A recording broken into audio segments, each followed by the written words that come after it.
Dear students, good evening. मैं पीयूष कुमार त्रिपाठी स्वागत करता हूं आप सभी का अपने YouTube channel SCS EDU point पर। जैसा कि आप सभी लोगों को ज्ञात होगा, इस समय हम लोग बोर्ड एग्जाम कैप्सूल श्रृंखला के तहत 2019 से लेकर 2023 बोर्ड परीक्षा में आए हुए प्रश्न पत्रों को हल कर रहे हैं, जिसमें हम लोग 2019 बोर्ड परीक्षा में आए हुए रसायन विज्ञान के सवालों को सॉल्व कर चुके हैं। अब इस समय हम लोग भौतिक विज्ञान के सवालों को सॉल्व कर रहे हैं, जिसमें हम लोगों ने 2 सेट समाप्त कर दिया था। आज हमारा तीसरा सेट समाप्त हो जाएगा। तो आइए बिना देर किए हुए हम लोग आज की क्लास को शुरू करते हैं। तो चलिए देखिए, आज की क्लास के लिए आपका पहला सवाल क्या है, देखिए ज़रा ध्यान से। सवाल लिखा हुआ है, किसी अवतल लेंस की फोकस दूरी जो है, ध्यान दीजिएगा, 15 सेंटीमीटर है। वस्तु को लेंस से कितनी दूरी पर रखें कि उसका प्रतिबिंब लेंस से 10 मीटर दूरी पर बने। तो पहली बात तो आप देखेंगे कि अवतल लेंस है, इसीलिए इसकी फोकस दूरी किस चिन्ह में होगी, तो ऋणात्मक होगी। याद रखिएगा।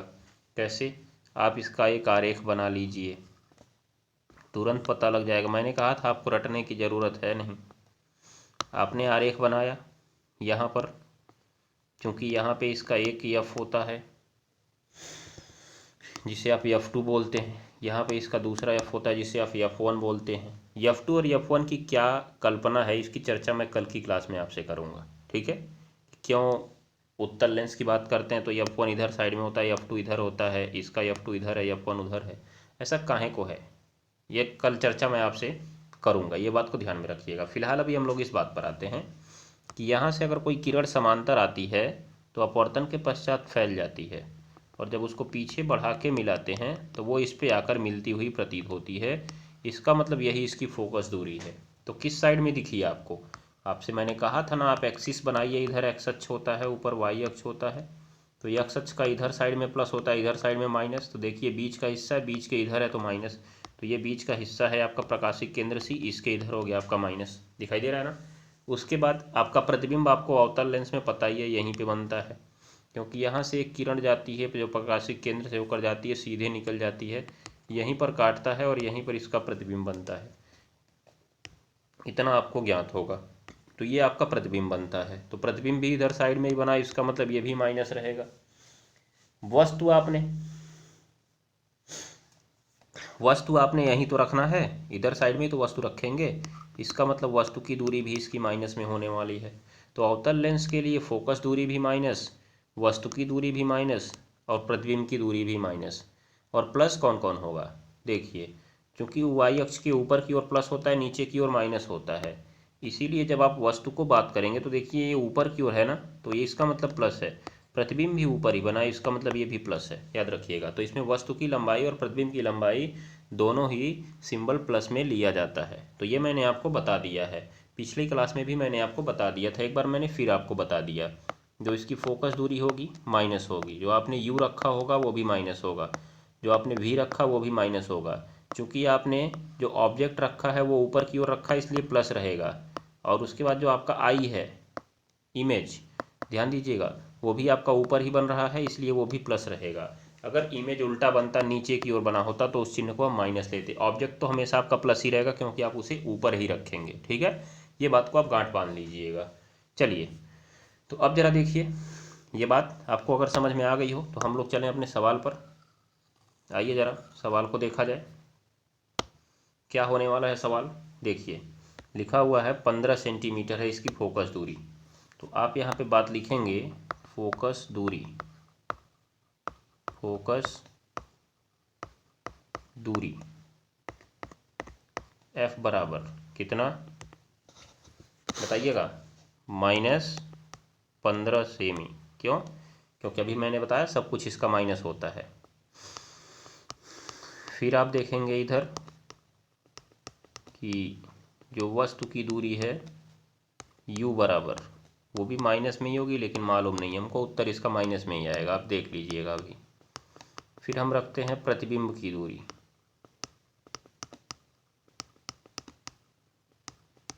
तो प्रतिबिंब की दूरी भी है, ये भी माइनस में ही रहता है, तो -10 सेंटीमीटर। देखिए लिखा हुआ है उसका प्रतिबिंब लेंस से 10 सेमी दूरी पर बने। देखिए जो ये पेन घूम रहा है वहीं पे लिख रहा है आपको, ठीक है, ध्यान दीजिएगा। उसके बाद आपसे बाद में आवर्धन भी पूछ रहा है, तो हम लोग इसकी चर्चा इसके बाद करेंगे, पहले तो आप सवाल को लगा लीजिए। तो अब आइए लेंस सूत्र से। किससे? लेंस सूत्र से बताएंगे जरा क्या लेंस सूत्र क्या है। लेंस सूत्र होता है इसका 1/f बराबर 1/v माइनस 1/u हो जाएगा। तो आइए जरा देखा जाए। 1/f का मतलब है आपने रखा 1/f का वैल्यू कितना था, -15 था। कितना था जी? 15 ही था ना? हाँ 15 था। और प्रतिबिंब की दूरी जो आपका है 10 है, तो 1/, क्या हो जाएगा, -10 और -1/, क्या आ गया, u आ गया। तो मैं काम करता हूँ, इसको पहले लिखता हूँ -1/15 और इसको मैं लिखता हूँ -1/10 और इसको मैं लिखता हूँ -1/u। अब जरा मैं इस 1/u को इधर साइड में पक्षांतर कर लेता हूँ, तो वो माइनस से हो जाएगा प्लस, और मैं इसको इधर से इधर पक्षांतर कर लेता हूँ, वो माइनस से इधर आके हो जाएगा प्लस, जबकि इधर आपका पहले से ही माइनस में 1/10 बचा हुआ है, तो आप उसको उसी चिन्ह में लिखेंगे, इसलिए मैंने उसको बाद में कर दिया, आप देख रहे होंगे, ठीक है, ये बात को याद रखिएगा। चलिए तो अब देखिए ज़रा, यहाँ पे एलसीएम लेंगे, 15 और 10 का एलसीएम होगा 30, 15 का पहाड़ा में 2 बार में आएगा, 10 का पहाड़ा में 3 बार में आएगा आपका, ठीक है। तो क्या हुआ, इसमें क्या पैटर्न लगता है जानते हैं ना आप, कि पहाड़ा जो है नीचे वाले का आप पढ़िएगा, 15 दूनी 30 आएगा, ऊपर 2 का गुणा कर दीजिए, 10 तियाई 30 आया, ऊपर 3 का गुणा कर दीजिए, 3 हो गया। ये इसका कॉन्सेप्ट होता है। तो आपका बच गया -1/30, और इधर किसके बराबर बचा जी, 1/u के बराबर। तिरछा गुणा करेंगे तो आपका जो u का गुणा 1 में हो जाएगा u, और देखिए माइनस में आया ना, -30, तो u बराबर -30 सेंटीमीटर। मतलब हम वस्तु को कितनी दूरी पर रखेंगे जी, -30 सेंटीमीटर की दूरी पर रखेंगे, तो इसका जो प्रतिबिंब है वो हमेशा बनेगा आपका 10 सेंटीमीटर की दूरी पर, हो जाएगा। तो आप ऐसे उत्तर में लिख दीजिएगा कि वस्तु को, यहाँ लिख लीजिएगा आंसर उसी के नीचे, वस्तु को 30 सेमी दूरी पर रखेंगे, हो जाएगा ना।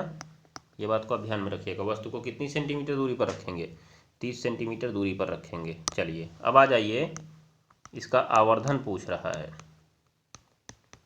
तो आवर्धन का सूत्र तो आपको मालूम ही होगा, प्रतिबिंब बटे वस्तु। तो क्या आपको प्रतिबिंब की लंबाई और वस्तु की लंबाई सवाल में कहीं दी गई है? जरा देखिए सवाल में तो कहीं लिखा हुआ है, या तो कहीं नहीं लिखा हुआ है। तो आपका काम है कि उसी v और u से निकालिए। तो बराबर क्या होता है, v/u बराबर होता है v/u। तो क्या होगा जी यहाँ पे, बताएंगे क्या आप, बताइए जरा, देखिए जरा क्या होगा। यहाँ पे आपने v का वैल्यू देखा, वो भी -10 था, और u का वैल्यू भी -30 था, कट गया तो 1/, कितना आ गया, 3 आ गया। कितना आ गया, 1/3 आ गया। ये बात को आप ध्यान में रखेंगे। चलिए, तो आपका आवर्धन क्षमता 1/3 है, मतलब प्रतिबिंब की लंबाई वस्तु की लंबाई की 1/3 गुनी होगी, 1/3 गुनी होगी। इसका अर्थ क्या है कि जो प्रतिबिंब है, प्रतिबिंब वस्तु का 1/3 गुना होगा। तो ऐसे सवाल दे के आपसे पूछ सकता है कि जो प्रतिबिंब है वस्तु का इतना गुना होगा, तो प्रतिबिंब और वस्तु का इतना गुना होगा, तो आप सीधा सीधा समझ सकते हैं वो आवर्धन ही दिया हुआ है सवाल में। क्या दिया हुआ है, आवर्धन दिया हुआ, सीधे आप उसको यम बराबर मान सकते हैं, ठीक है। ये बात को जरूर ध्यान में रखिएगा, भी ऐसा कोई सवाल मिलेगा तो मैं उसको भी जरूर लेके आऊँगा। चलिए तो अब आइए अगले सवाल पे अब चलते हैं। अगला सवाल आपकी स्क्रीन पर देखिए, ये सवाल 4 नंबर में पूछा हुआ है। निकट दृष्टि दोष से आप क्या समझते हैं, इसे किस तरह से दूर कर सकते हैं, स्पष्ट किरण आरेख बनाकर समझाइए। तो ये तो सवाल मैं आपको बता चुका हूँ, पहले भी बता चुका हूँ, बार बार बता चुका हूँ, ठीक है। फिलहाल फिर भी मैं एक बार आपको बता देता हूँ। हेडिंग है निकट दृष्टि दोष क्या होगा। हमने पहले भी आपसे बोला था कि जो दृष्टि दोष बोलेगा वो दिखेगा। तो निकट का बोला है तो निकट दिखेगा, परंतु दूर नहीं दिखेगा। तो क्या होगा, आप कहेंगे कि वह दृष्टि दोष जिसमें निकट की वस्तुएं तो दिखाई देती हैं परंतु दूर की वस्तुएं नहीं दिखाई देती हैं, परंतु दूर की वस्तुएं नहीं दिखाई देती हैं, क्या कहलाता है, निकट दृष्टि दोष कहलाता है, निकट दृष्टि दोष कहलाता है। हो गया। आगे पूछा जा रहा है इसे किस प्रकार दूर किया जा सकता है, तो आप इसमें लिखेंगे पहले चूंकि इस प्रकार के दोष में नेत्र लेंस की वक्रता बढ़ जाती है, नेत्र लेंस की वक्रता बढ़ जाती है,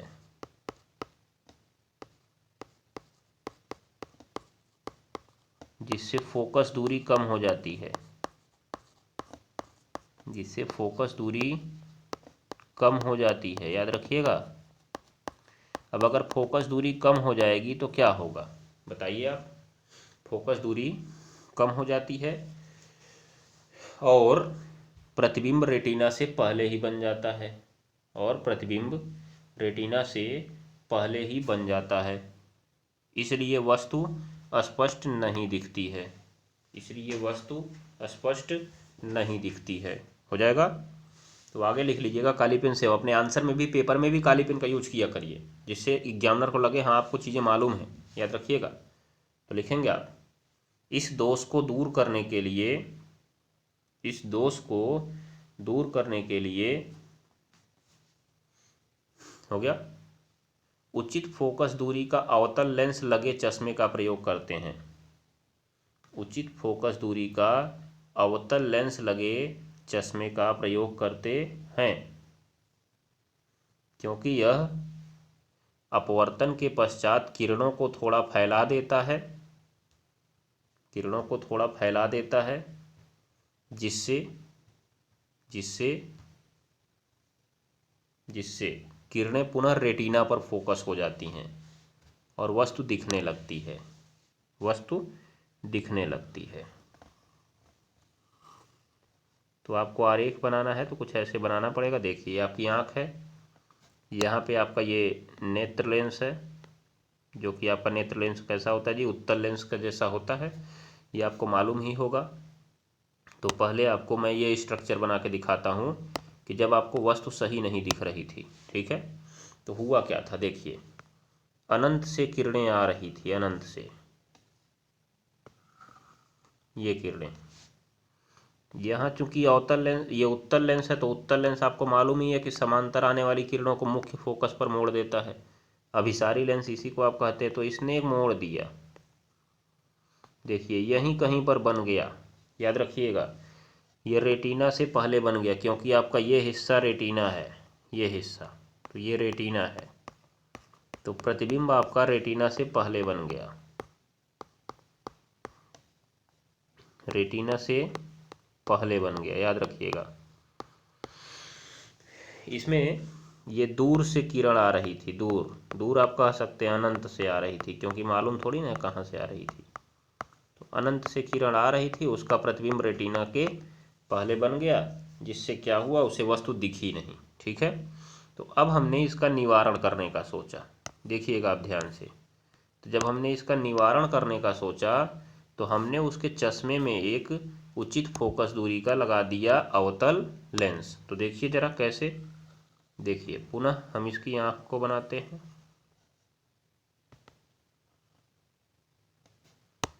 ये आपका लेंस रहेगा।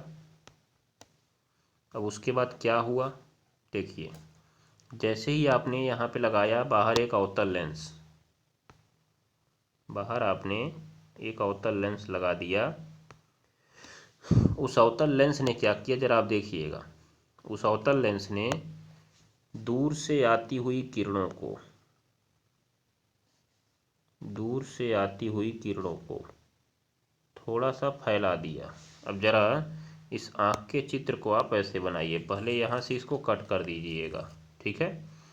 तो आप इन किरणों को देखिएगा पुनः, आइए इधर देखिए, आप आँख के चित्र को थोड़ा बाद में बनाइएगा, क्योंकि आप आसानी से इसको बना सकेंगे तब। यहाँ से इसने इसको ऐसे थोड़ा सा फैला दिया, क्योंकि आपको मालूम ही है कि अपवर्तन के पश्चात ये जो किरणें हैं एक फोकस पर जाती हुई दिखती हैं, इसलिए ये किरणें फैल गई। अब ये पड़ेंगी नेत्र लेंस पर। किस पर पड़ेंगी जी? नेत्र लेंस पर, जो आपकी आँख का नेत्र लेंस था। ध्यान दीजिएगा, अब इस आकृति में थोड़ा सा बड़ा बनाना पड़ रहा है क्योंकि किरणें फैलाई जा रही हैं ना, याद रखिएगा। उसके बाद जो आपकी आँख है वो आपकी आँख ऐसे कुछ रही होगी,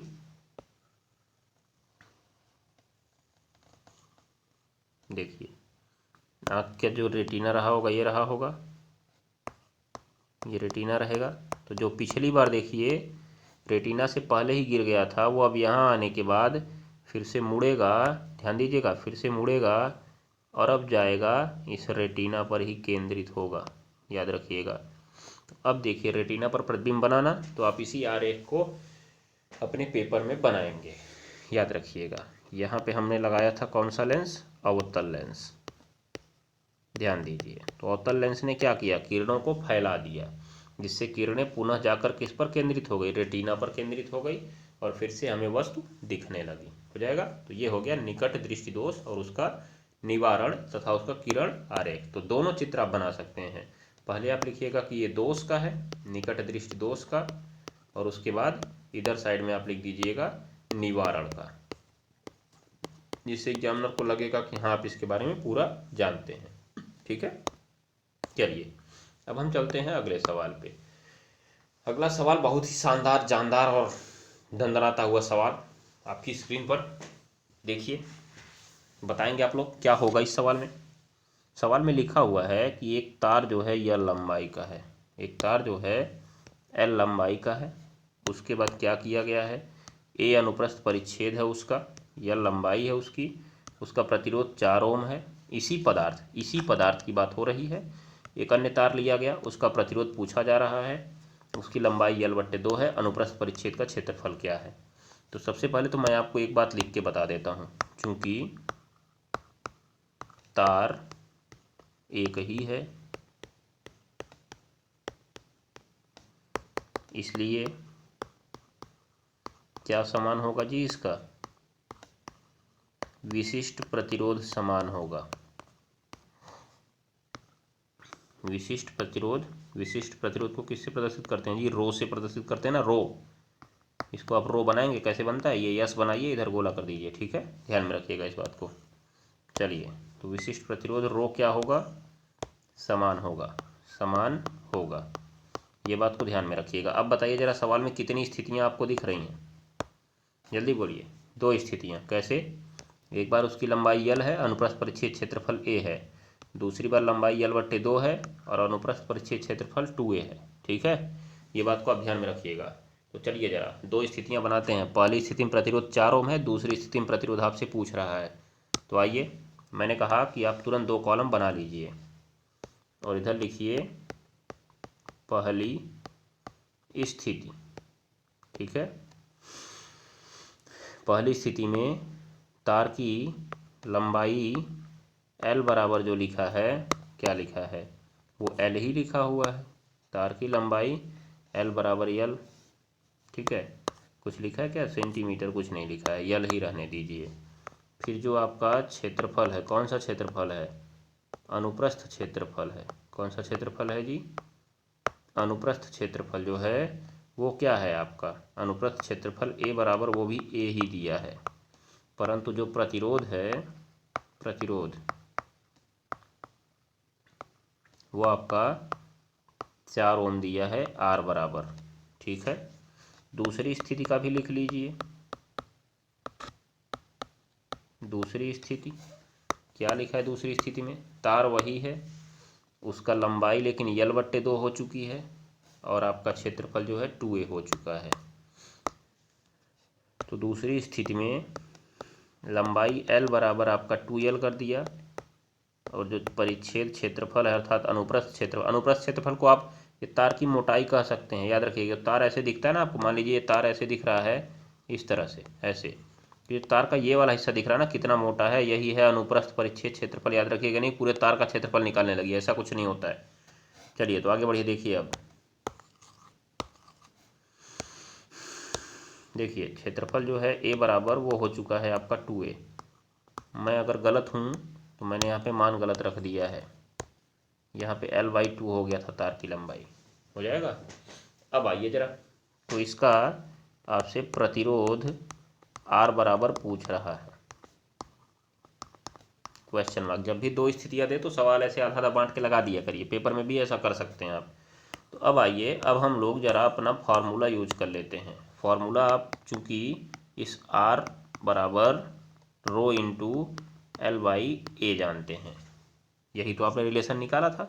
तो अब आइए जरा दूसरे पेज पे इसको पूरा टोटल हम सॉल्व कर लेते हैं। तो आपने R का मान रखा 4 और आपको रो मालूम है नहीं, यहाँ पे आपने रखा L और बट्टे A, क्योंकि ये दोनों वैल्यू तो आपको L का वैल्यू L ही दिया गया था, A का वैल्यू A ही दिया गया था पहली परिस्थिति में। तो आपने इतना तो यहाँ से निकाल दिया, आगे आप कुछ कर नहीं पाएंगे। इसीलिए हम कहते हैं कि इसी को आप मान लीजिए इक्वेशन नंबर 1, टोटल इसको ब्रैकेट में आप कर सकते हैं, ठीक, याद रखिएगा।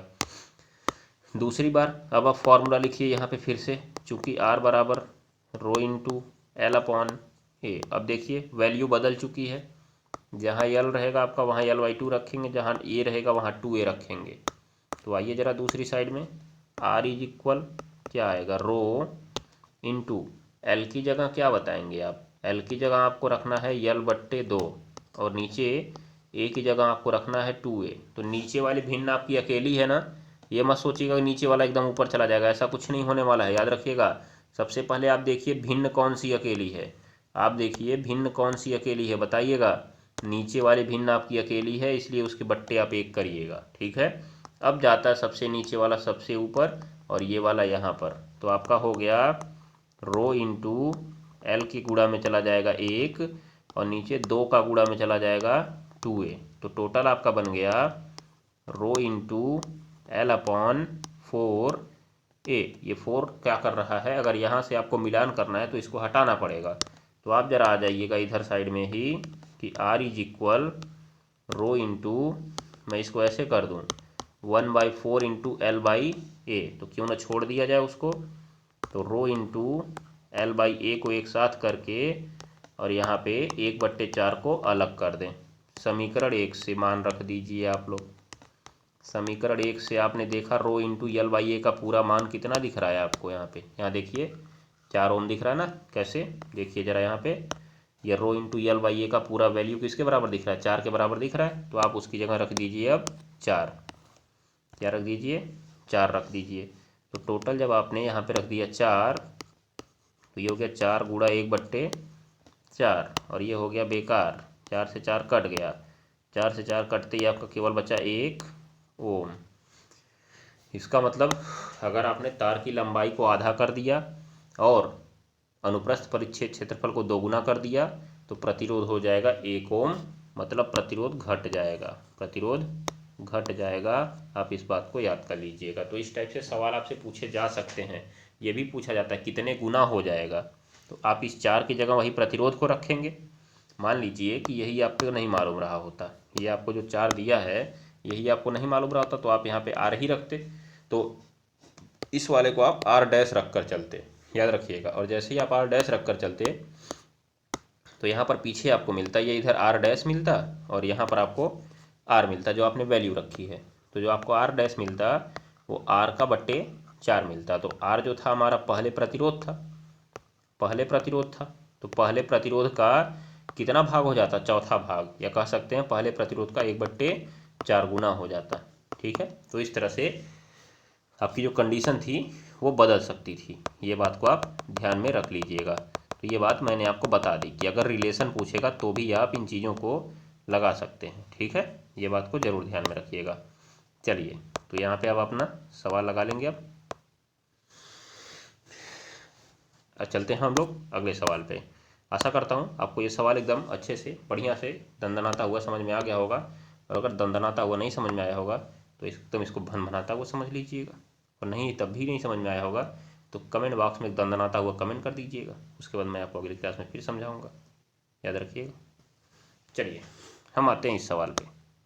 यहाँ पे लिखा हुआ है कि एक परिपथ है, ये तो देखिए ऊपर वाला तो आपको सिस्टम देखना ही नहीं है, इनका मामला तो बेचारे का वैसे ही समाप्त हो चुका है, इनको पानी में भेज दिया गया है, आप इनको देखिएगा ही मत, ठीक है। चलिए हम लोग देखते हैं नीचे अथवा वाले सवाल को। 7 नंबर में आया हुआ है तुल्य प्रतिरोध निकालना है, परिपथ में कुल धारा निकालनी है, उसके बाद आपका ए और बी बिंदुओं के बीच विभवांतर निकालना है। तो आप ज़रा बताइए इस सवाल को, दंदनाता हुआ सवाल है और झंझनाता हुआ आप इसका आंसर बता दीजिए। तो हमको मालूम ही है आप तुरंत ही दाग देंगे, इस सवाल को बता देंगे एकदम दाग द फायर की तरह हैं। बताइए ज़रा फटाक से कमेंट बॉक्स में आंसर, मैं 1 मिनट के लिए रुका हुआ हूँ, कमेंट बॉक्स में आंसर बताएंगे आप।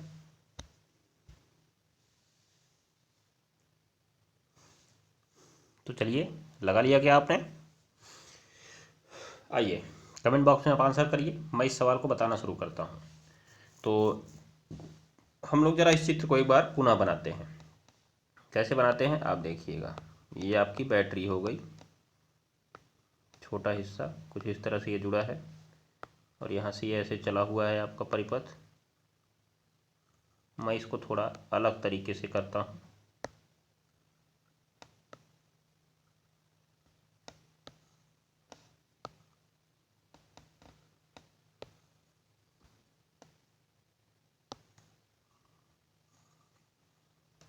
कुछ ऐसा ही आपका प्रतिरोध बना हुआ है।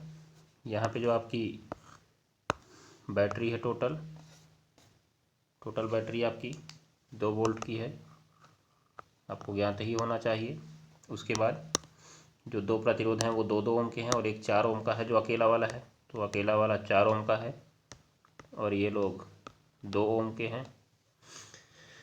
तो आप ज़रा देखेंगे कि यहाँ से धारा आई बहती हुई जा रही है, यहाँ पर भी आई ही है, परंतु यहाँ पर वो 2 हिस्से में बटी होगी, क्योंकि समांतर क्रम में धारा बट जाती है। तो एक हो गया होगा I1 और एक हो गया होगा I2, ठीक है।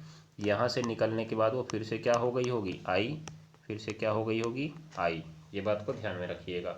लेकिन यहाँ पर आपको I1 और I2 देखने को मिलेगा, ये I1 और I2, इसी I1 और I2 के बारे में आपको समझना है। क्योंकि आप ज़रा देखिए यहाँ पे आपसे पूछ रहा है सवाल में कि जो ए और बी है इनके बीच विभवांतर पूछ रहा है, अर्थात केवल यहाँ पर पूछ रहा है, याद रखिएगा, इसको छोड़ा जा रहा है। तो यहीं से आप चित्र में समझिए कि यहाँ से जो आपकी धारा आई चली होगी, यहाँ पर भी आई होगी, लेकिन यहाँ आने के बाद 2 तार निकले हैं तो विभवांतर तो समान रहेगा, परंतु धारा नीचे I2 हो गई होगी और इधर I1 हो गई होगी। तो आपने इसके सिरों के बीच विभवांतर निकालना है, इसीलिए इस I1 की गणना करनी पड़ेगी आपको, याद रखिएगा। उसी चित्र को मैंने थोड़ा अलग तरीके से बनाया हुआ है, देख लीजिए यहाँ पे आप ध्यान से, दिख रहा है ना, यहाँ भी 2 तार निकले थे, वो चतुर्भुजाकार में निकले थे, मैंने थोड़ा सा तिरछा मोड़ के निकाल दिया आसानी से अपने समझने के लिए। चलिए तो अब ज़रा हम देखते हैं कि कौन कौन से हमारे लोग जो हैं वो समांतर क्रम में हैं। पहले तो श्रेणी क्रम देखिए आप, क्यों? क्योंकि यहाँ से देखिए आप ऐसे लेके चलेंगे, ऐसे जाएंगे जाएंगे जाएंगे जाएंगे जाएंगे, यहाँ नीचे आएंगे अकेला मिल रहा है, लेकिन ऊपर जाने के बाद एक ही तार में 2 लोग आपको मिल जा रहे हैं।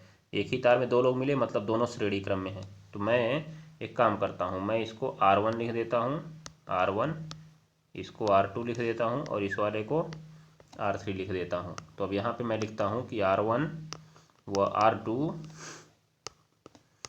किस क्रम में है? समांतर नहीं, श्रेणी क्रम में है। किस क्रम में है?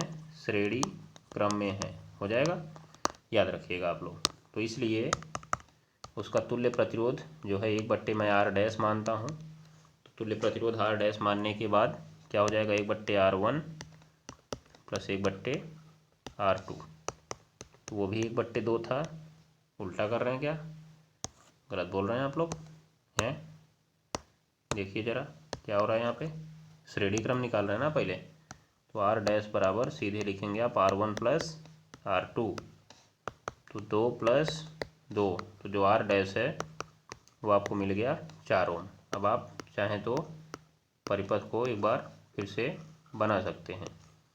तो यहाँ पे आपका एक हो गया टोटल, फिर यहाँ से आपका हो गया परिपथ पूरा, और फिर यहाँ से आपका दूसरा वाला हो गया, ठीक है। तो ये भी आपका अब कितना ओम हो चुका है? 4 ओम हो चुका है। उसके बाद ये वाला भी आपका 4 ओम हो चुका है, ठीक है। अब फिर इनकी बात करिए कि जो 4 ओम और 4 ओम है दोनों समांतर में हैं, मतलब ये वाला जो आपका आर डैश आया है और ये जो आपने इसको R3 माना हुआ था ये, तो अगले पॉइंट में आप लिखेंगे आर डैश व R3 समांतर क्रम में है। तो तुरंत अब निकल जाएगा आपका तुल्य प्रतिरोध, क्योंकि अब कुछ है नहीं, लास्ट है यही। तो अब आप निकाल सकते हैं तुल्य प्रतिरोध बराबर समांतर क्रम है तो 1/R बराबर आपको ये फॉर्मूला लिखना पड़ेगा बट्टे में करके 1/R डैश प्लस 1/R3। तो आइए ज़रा 1/R डैश आया 4 और 1/R3 भी आया 4। तो आप ले लेंगे 4 LCM, तो ऊपर हो जाएगा 1 + 1 मतलब 2/4, 2 1 कम 2, 2 दूनी 4। तो जो R बराबर आया आपका, R बराबर ये 1/R बराबर चल रहा है ना ये सब, तो 1/R बराबर आपका आया 1/2। तो इसलिए तिरछा गुणा कराएंगे तो R बराबर मिल जाएगा 2 ओम, जो कि आपका कैसा प्रतिरोध हो गया जी, ये आपका तुल्य प्रतिरोध हो गया, हो जाएगा। मतलब परिपथ का कुल प्रतिरोध जो R है वो आपको मिल गया कितना ओम, 2 ओम। उसके बाद सेल का विभव कितना दिया है, सेल का विभव कितना दिया है आपका 2 वोल्ट दिया है। तो ओम के नियम से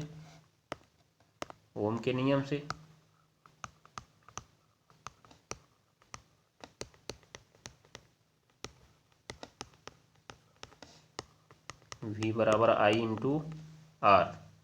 तो V आपका 2 वोल्ट है, I आपको निकालना है। दूसरा सवाल आपसे परिपथ में प्रवाहित कुल धारा पूछ रहा है ना, जरा देखेंगे आप। यहाँ देखिए परिपथ में प्रवाहित कुल धारा आपसे पूछ रहा है ना, याद रखिएगा परिपथ में कुल धारा। तो क्या हो गया आपका, तो ये R आपका कितना ओम आया, अभी 2 ओम आया है, 2/2 बराबर I। तो I बराबर आपका आ गया 1 एम्पियर धारा बहेगी।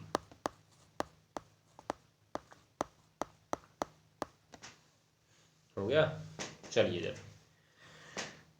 अब देखिए, चूंकि आपसे प्रतिरोध किसका पूछा गया था, आपने देखा कि आपका जो परिपथ था वो कुछ इस तरह से बना हुआ था,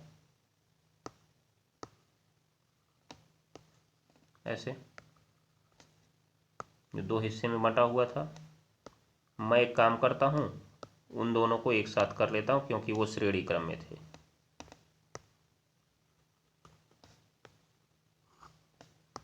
फिर यहाँ से अब आ चुका है ये, ठीक है। तो ये जो आपका था वो R डैश हो चुका था और ये जो आपका था R हो चुका था।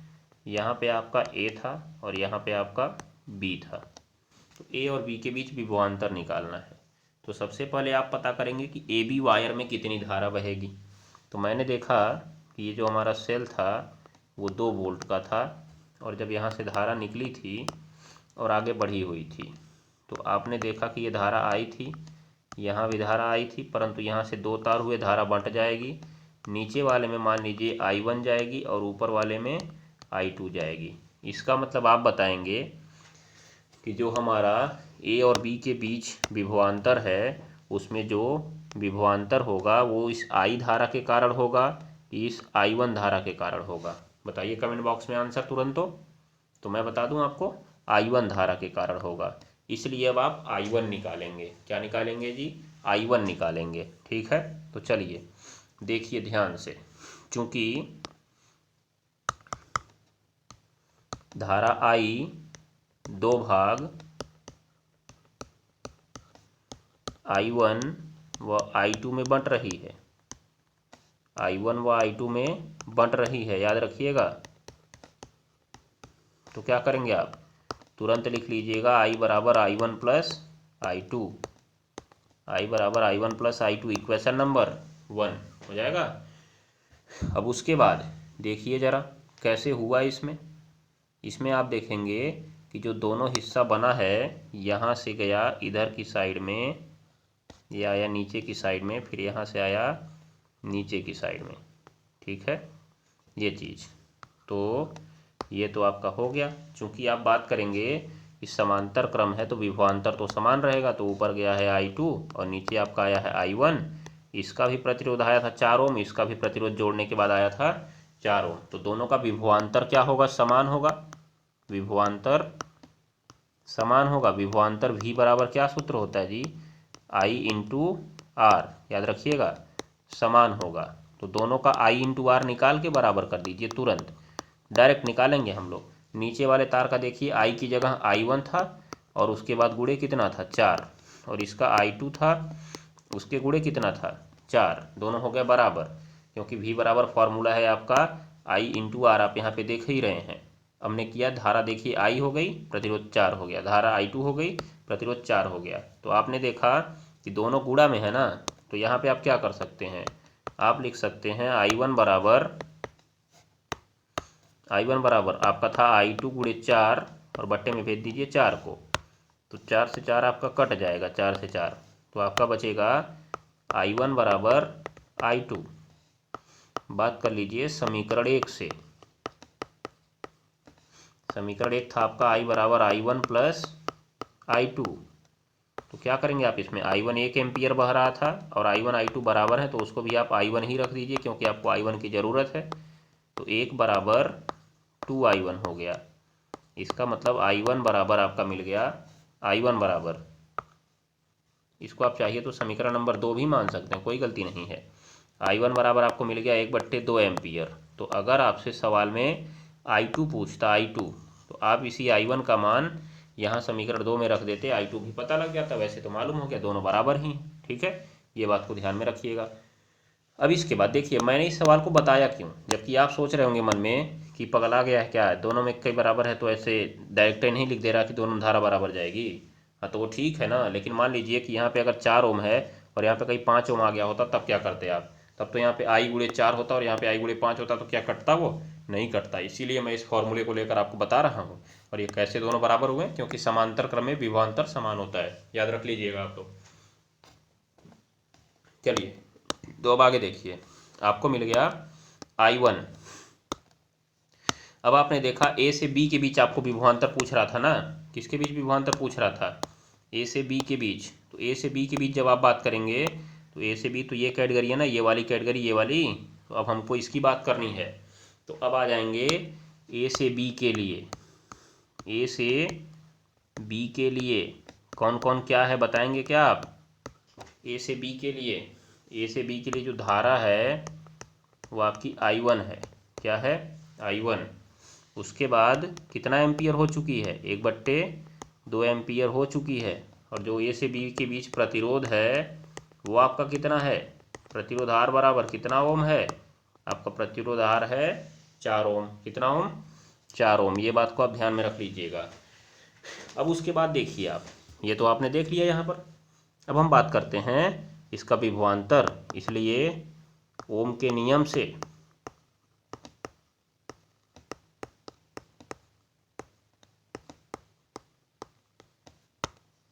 V बराबर सूत्र होता है I इंटू R। तो I की जगह आपका I1 है, I1 रख देंगे आप। तो V बराबर I1 आया 1/2 और ये गुणे आया 4। तो आपने 2 से 4 को काट दिया कितनी बार में? 2 बार में। तो आपका V बराबर आ गया 2 वोल्ट। मतलब उसके सिरों पर विभवांतर जो होगा वो 2 वोल्ट होगा। कितना वोल्ट होगा जी? 2 वोल्ट। ये बात को आप जरूर दिमाग में अपने बैठा लीजिएगा और भर लीजिएगा, भर भर के भर लीजिएगा, नहीं तो प्रॉब्लम में फंस जाएंगे आप, ठीक है। चलिए, तो आज के लिए बस इतना ही।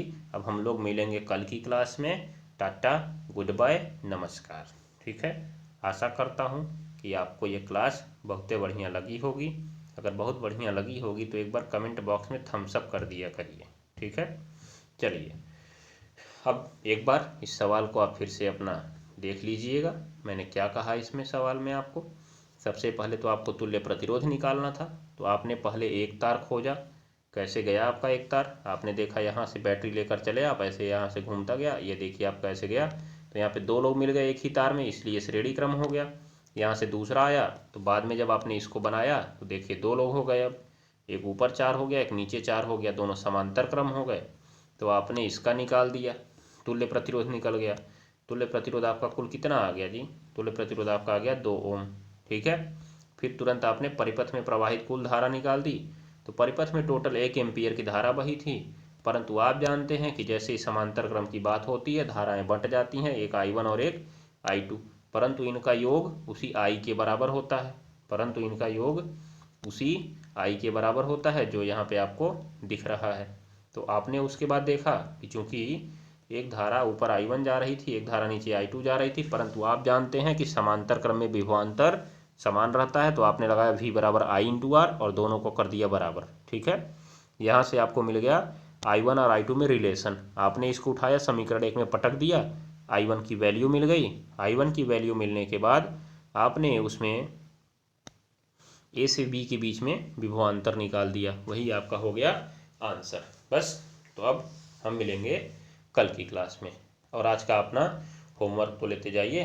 बड़े मगन हो गए होंगे कि हमने बहुत किला जीत लिया, बहुत किला जीत लिया है। होमवर्क देख लीजिए आज आपका। मैंने सोचा था मैं आज ही इसको करा दूंगा, परंतु टाइम की कमी, इसीलिए मैं आज नहीं करा सकता हूँ। कल कराऊंगा इसको मैं, याद रखिएगा आप लोग।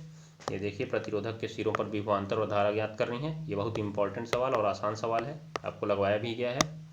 यहाँ पे आप देखिए आपका केमिस्ट्री है, ये 2020 का आंसर पेपर है। आप इसको सॉल्व करिए, इसके बाद हम पहुँचेंगे तो इसको सॉल्व कराएंगे। तब तक आपका काम है आप इसको सॉल्व करते जाइए। रोजाना आपके क्वेश्चन इसी तरह से इस पर आते जाएंगे। आपका काम होगा आप घर पे इनको रफ में सॉल्व करेंगे, अब फेयर में नहीं, रफ में सॉल्व करिएगा कहीं पर। ठीक है, ध्यान में रखिए। चलिए जाइए पढ़िए लिखिए अब।